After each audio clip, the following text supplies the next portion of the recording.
ইসলামী bank news top 10।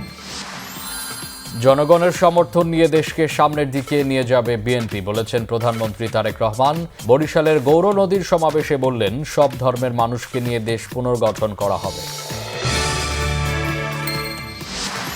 চট্টগ্রামের বন্যা কবলিত বিভিন্ন এলাকা থেকে ধীর গতিতে পানি নামতে শুরু করেছে। বিভিন্ন উপজেলায় এখনও পানিবন্দী 6 লাখেরও বেশি মানুষ।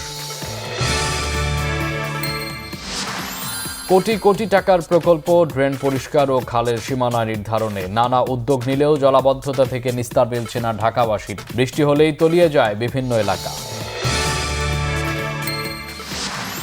সংবিধান সংশোধনে বিশেষ কমিটি গঠনকে কেন্দ্র করে সংসদে উত্তাপ ছড়িয়েছে বিরোধী দল।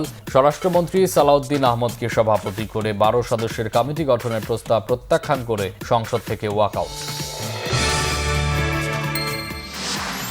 জুলাই অভ্যুত্থানের টালমাটাল একটি দিন ছিল 2024 সালের 14 জুলাই। কোটা সংস্কারের দাবিতে রাষ্ট্রপতির কাছে স্মারকলিপি দেয় বৈষম্য বিরোধী ছাত্র আন্দোলন।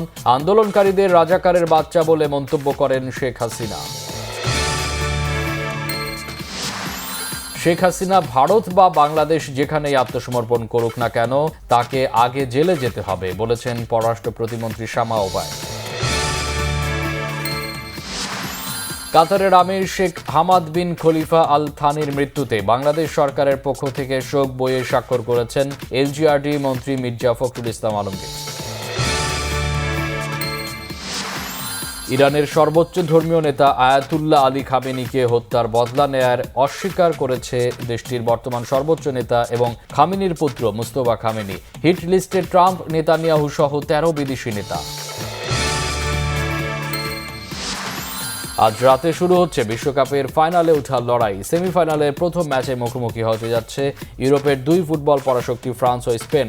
ডালাসে মঙ্গলবার রাতে 1টায় মুখোমুখি হচ্ছে 2 দল। বিশ্বকাপের দ্বিতীয় সেমিফাইনাল বুধবার। ফাইনালে ওঠার লড়াইয়ে সাবেক বিশ্ব চ্যাম্পিয়ন ইংল্যান্ডের বিপক্ষে মাঠে নামবে বর্তমান বিশ্ব চ্যাম্পিয়ন আর্জেন্টিনা। নিবিড় অনুশীলন করছে 2 দল।